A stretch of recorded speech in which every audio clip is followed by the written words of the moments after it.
GeM TV நேயர்களுக்கு அன்பு வணக்கங்களை கூறிக்கொண்டு இன்றைய நாளிலே நம்மோடு ஆன்மீகத்தை பற்றியும் ரொம்ப அற்புதமான முறையிலே நிறைய நல்ல விஷயங்கள்லாம் சொல்லின்னு இருக்கார் ஐயா பாலச்சந்திரன் சர்மா அவர்கள் வந்திருக்கின்றார்கள். வைதீகர், வாருங்கள் பேசுவோம் அவரோடு. நமஸ்காரம்.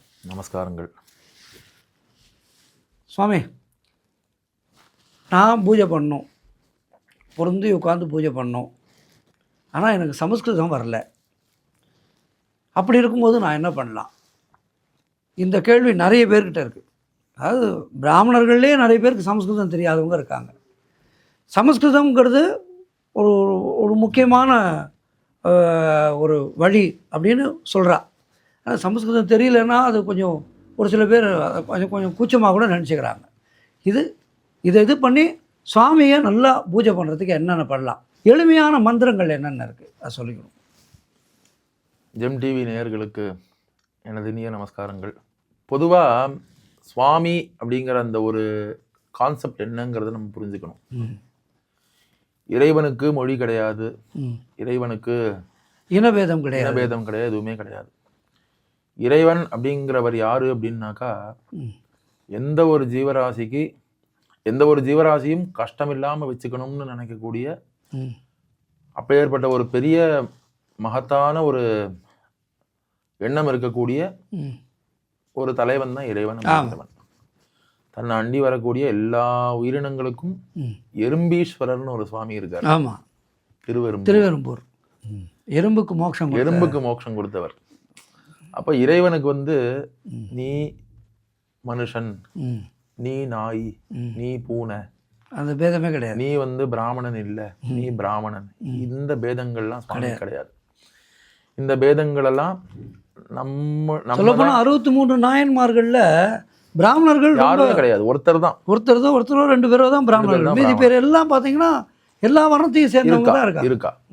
அதனால சுவாமியை அடையணும் அப்படின்னு எண்ணக்கூடிய அந்த மனசு இருந்தாலே சுவாமியை அடைஞ்சிடலாம். இதுல நம்மளுடைய காஞ்சிபுரத்துல இருந்து ஓரிக்கை போற வழியில புலியூர்னு ஏதோ ஒரு ஊர் இருக்கு, திருப்புலியூர்னு நினைக்கிறேன். சரி. அந்த ஊர்ல சுவாமிய புலிப்பாணி சித்தர்னு ஒரு சித்தர். ஆமா, புலிப்பாணி சித்தர். அந்த சித்தர் வணங்கின இடம். அவர் வியாகிரபுரீஸ்வரர் கோவில்னு சொல்லி இருக்கு. அந்த கோவில்ல சுவாமி புலிக்கு மோட்சம் கொடுத்திருக்காரு. புலிக்கு நம்ம எல்லாரும் புலிய என்னவா நினைப்போம்? எறும்பான யாருக்கும் கஷ்டப்படாத ஒரு ஜந்து. அதுக்கு மோட்சம் கொடுத்தா கூட சரிங்களா? புலிங்கிறது யாரை பார்த்தாலும் கடிச்சு சாப்பிடக்கூடிய ஒரு கொடூரமான மிருகம். அந்த புலிக்கு சுவாமி மோட்சம் கொடுத்திருக்கா, சிங்கத்துக்கு மோட்சம் கொடுத்திருக்கா. நிறைய கோவில்கள்ல நிறைய இடங்கள்ல பிரம்மாவுக்கு மோட்சம் கொடுத்தா, திருப்பட்டூர் இப்படிங்கிற மாதிரி நிறைய இடங்கள்லாம் இருக்கு. திருநள்ளாறு சனீஸ்வர பகவானுக்கு மோட்சம் கொடுத்த இடம் இப்படிங்கிற மாதிரி நிறைய சுவாமி யமதர்மராஜனுக்கு மோட்சம் கொடுத்த இடம், காஞ்சிபுரம் சித்திரகுப்தருக்கு மோட்சம் கொடுத்த இடம் அப்படிங்கிற மாதிரி நிறைய இருக்கு. இப்ப சுவாமிங்கிறவர் நீ பிராமணன், உனக்கு சமஸ்கிருதம் தெரியும், நீ பண்ணாதான் நான் உன்னை ஏத்துப்பேன்னு சுவாமி சொல்லவே இல்லை. சுவாமியும் சொல்லல, சுவாமியோட அடியவர்களும் யாரும் சொல்லல. இது நம்மளுடைய அரசியல் ஆதாயத்துக்காக நம்ம இத தவிர்த்து இது எந்த வகையிலும் ஏத்துக்கவே முடியாத ஒரு வாதம் தான். சமஸ்கிருதம்ங்கிறது உதாரணத்துக்கு சொல்லணும்னா பீஜாட்சர மந்திரங்கள்னு இருக்குண்ணா. நம்ம தமிழ்ல உயிர் எழுத்துக்கள்னு சொல்லி சொல்லுவோம். அந்த பீஜாட்சர மந்திரங்களுடைய கோர்வை தான் வேதமே. இந்த பீஜாட்சரம் அப்படிங்கும்போது பீஜம் அப்படின்னாக்கா உயிர்னு சொல்லி அர்த்தம். உயிர்ப்போட இருக்கக்கூடிய எழுத்துக்கள், வார்த்தைகள் இப்படிங்கிறதாக இருக்கு. அப்போ பல கோடி உயிர் எழுத்துக்கள் சேர்ந்ததுதான் வேதம். அப்ப அந்த பல கோடி உயிர் எழுத்துக்கள் திருப்பி சொல்லும் போது அது மந்திரமா மாறுறது. அப்ப இதுல ஒரு தேவதையை எடுத்துக்கிறோம் அப்படின்னாக்கா, கணபதியை உபாசனை பண்ணோம்னா கம் கணபதியே நமஹா அப்படிங்கிற அந்த ஒரு வார்த்தை போறோம். கம் அப்படிங்கிற அந்த ஒரு வார்த்தை கம்முனரு அப்படின்னு ஒரு பழமொழியே உண்டு. கம்முனரு அப்படின்னா விநாயக பெருமான வணங்கி பேசாம இரு அப்படின்னு சொல்லி அர்த்தம். அப்போ இந்த கம் கணபதியே நமஹா அப்படிங்கிற அந்த ஒரு மந்திரம் போரும் கணபதியை ஆகர்ஷணம் பண்றதுக்கு. அதே மாதிரி துர்கா பரமேஸ்வரிய பிரார்த்தனை, தும் துர்காயை நமகாங்கிற தும் தும் துர்காயை. துர்காயை நமகாங்கிறது அது நம்ம நேயர்களுக்கு கொஞ்சம் அந்த வார்த்தை அந்த மந்திரத்தையும் கொஞ்சம் தெளிவாக சொல்லி கொடுங்க, அவசியம். அவங்களுக்கு பயனுள்ளதாக இருக்கும். அதே மாதிரி மகாலட்சுமி, ம். அப்புறம் இந்த எதெல்லாம் நமக்கு செல்வ கொழிப்பெல்லாம் நிறையா வேணும் அப்படின்னு வேண்டிக்கிறதுக்கெல்லாம் ஹ்ரீம் அப்படிங்கிற ஒரு வார்த்தை போடுறோம். க்ளீம் ஹ்ரீம் க்ரீம் ஹ்ரீம் HREEM. Cream cream cream. இப்போ இப்படி எல்லா தேவதைகளுக்கும் ஒரு இந்த பீஜாட்சரத்திலே மந்திரங்கள்லாம் இருக்கு. நம்ம பக்கம் பக்கமா வாசிக்கணுங்கிற அவசியம் இல்லை. இந்த பீஜாட்சர மந்திரங்கள்லயே நம்ம வந்து எல்லா தேவதைகளையும் நம்ம வந்து ஆகர்ஷணம் பண்ணிட முடியும். ஆனா இதுல ஒரு ப்ராக்டிக்கலா ஒரு சிக்கல் ஒண்ணு இருக்கு. என்னன்னா இந்த மந்திரங்களை இந்த மாதிரி வீடியோ பார்த்தோ இல்லாட்டா புஸ்தகங்கள்ல பார்த்தோ கத்துக்க கூடாது. ஒரு குரு மூலியமா தான் கத்துக்கணும். யாரோ ஒரு குரு இல்லா வித்தை பாழ் அப்படிங்கிறதாக சொல்லியிருக்கா. அப்போ ஏதோ ஒரு குருவை, அது வந்து யாரா வேணா இருக்கலாம், அந்த இடத்துல வந்து நீ வந்து நான் பிராமணன்ட்ட தான் போய் உபதேசம் எடுத்துக்கணும் அப்படிங்கிறது அப்படி கிடையாது. அந்த தெய்வத்தை உபாசனம் பண்ணிட்டு இருக்கிற யாரோ ஒரு குரு, அந்த குருவை போய் பார்த்து அவளுக்கு நமஸ்காரம் பண்ணி, இதுல இன்னொரு சிக்கலும் இருக்கு. என்னன்னாக்கா ஒரு ட்ரெண்டிங் ஆறது அப்படின்னாக்கா இந்த சீசன் வந்து சபரிமலை சீசன், நான் சாஸ்தானுடைய நாமத்தை ஒரு மண்டலம் பாராயணம் பண்றேன், இந்த நவராத்திரி அம்பாளுடைய நாமத்தை சொல்றேன். அப்படி கிடையாது. ஒரு தெய்வம் தான் வந்து ஒருத்தர் உபாசனை எடுத்துக்கணும். உபாசனைன்னு எடுத்துட்டா ஒரு தெய்வம் தான். ஸ்ரீவித்யா உபாசனைன்னா அம்பாளை மட்டும்தான், அம்பாள் தான். இப்போ இந்த கணபதியை பிரார்த்தனை பண்ணிட்டு தான், குருவை பிரார்த்தனை பண்ணிட்டு தான் ஸ்ரீவித்யா உபாசனையிலேயே எல்லாமே போறான்னு வச்சுக்கோங்களேன். ஆனா கணபதியும் குருவுக்கும் லட்சம் ஜபம் பண்ண மாட்டா. எந்த பிரதான தெய்வமும் அந்த அந்த மூல மந்திரத்தை தான் வந்து லட்சம் தடவை அக்ஷர லட்சம்னு சொல்லுவான்னு வச்சுக்கோங்களேன். அக்ஷர லட்சம் அப்படின்னாக்கா இப்போ வந்து ஒரு மந்திரம் வந்து 6 பீஜாட்சரங்களை கொண்டது அப்படின்னாக்கா 6 லட்சம் ஜபம் பண்ணணும் அப்படிங்கிறதாக இருக்கு. இப்போ மகா கணபதி எடுத்துக்கோங்க, 16 பீஜாட்சர மந்திரம். அப்ப அந்த 16 லட்சம் ஜபம் பண்ணணும், மினிமம் குவாலிட்டி. அது பண்ணாதான் வந்து நமக்கு வந்து மேல்படி அந்த கணபதியில அடுத்த ஸ்டெப் போறதுக்கே எலிஜிபிள். இப்ப நம்ம என்னவா வச்சுட்டு இருக்கோம் அப்படின்னாக்கா, ஒரு புஸ்தகத்தை பாக்குறோம், யாரோ ஒரு ஜோசியர் சொன்னாருன்னு சொல்லிட்டு யாரோ தப்பு கிடையாது. எல்லாரும் ஆன்மீக மார்க்கத்துல ஏதோ ஒரு வழியில உள்ள வர்றது நல்லதுதான். ஆன்மீகத்தை இப்போ ஆன்மீகம் அப்படிங்கிற ஒரு பாதையை அழிக்கிறதுக்கு நிறைய சதிவேலைகள்லாம் இருக்கு. வெறும் ஒரு கோவில்ல பூஜை பண்றா அப்படின்னாக்கா அவனை ஒரு மனுஷனா கூட மதிக்காம இந்த உண்டியல் பணத்துக்காக மாத்திரம் இப்படிங்கிற மாதிரியும் இருந்துட்டு தான் இருக்கா. நம்ம கண்கூடாவே தெரியுது. யாரையும் நம்ம சுட்டி காட்டி சொல்லணுங்கிற அவசியமே இல்லை. அவளுக்கே தெரியும் என்ன நடக்கிறது என்ன ஏது அப்படிங்கிறது.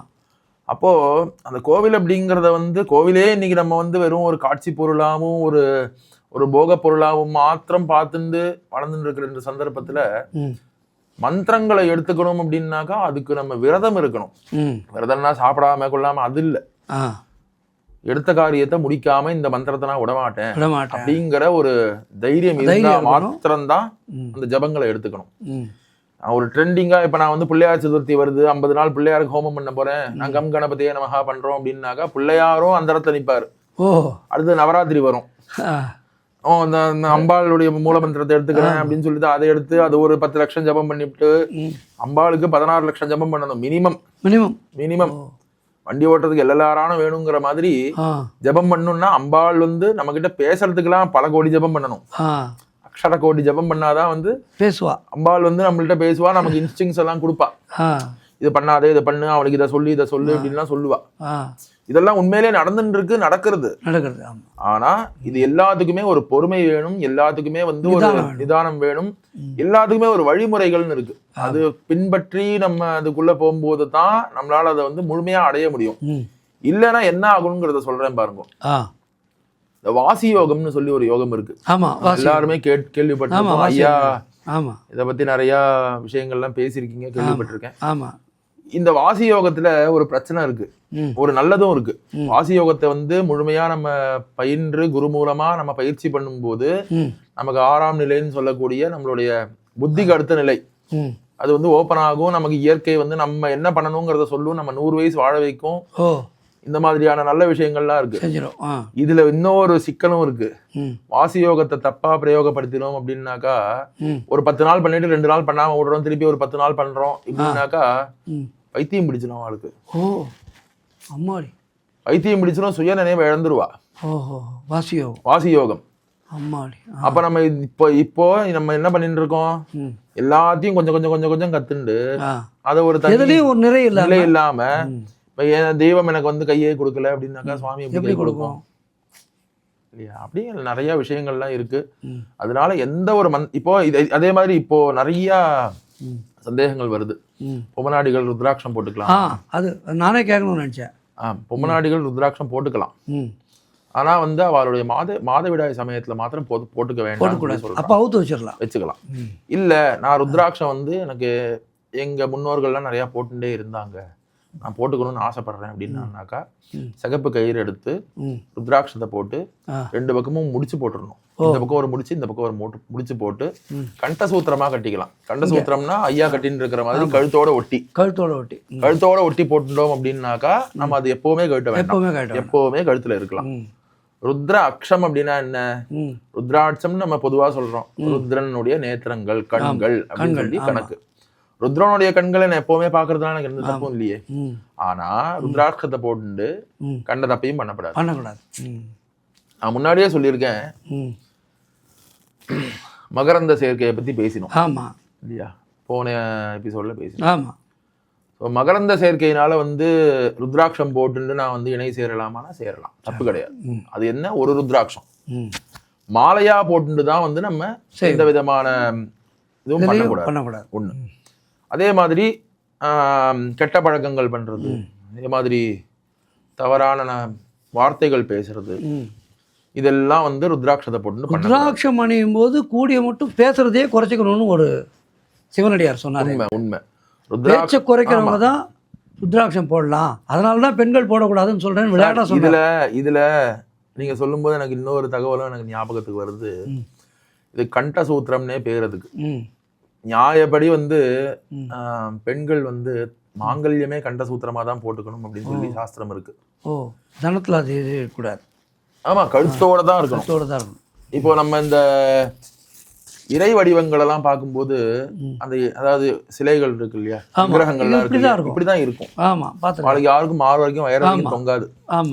ஏன் அப்படின்னாக்கா நம்ம சாஸ்திரங்கள்ல நம்ம நிறைய இதை பத்தி கேள்வியும் பட்டிருப்போம், படிச்சிருப்போம், புஸ்தகத்திலையும் படிச்சிருப்போம், நிறைய திரைப்படங்கள்லயும் இதை பத்தி எல்லாம் சொல்லியிருக்கா. பெண்கள் குனிஞ்ச தலை நிமிராமல் போக வேண்டும், ஆண்கள் நேர்கொண்ட பார்வையோட போக வேண்டும்.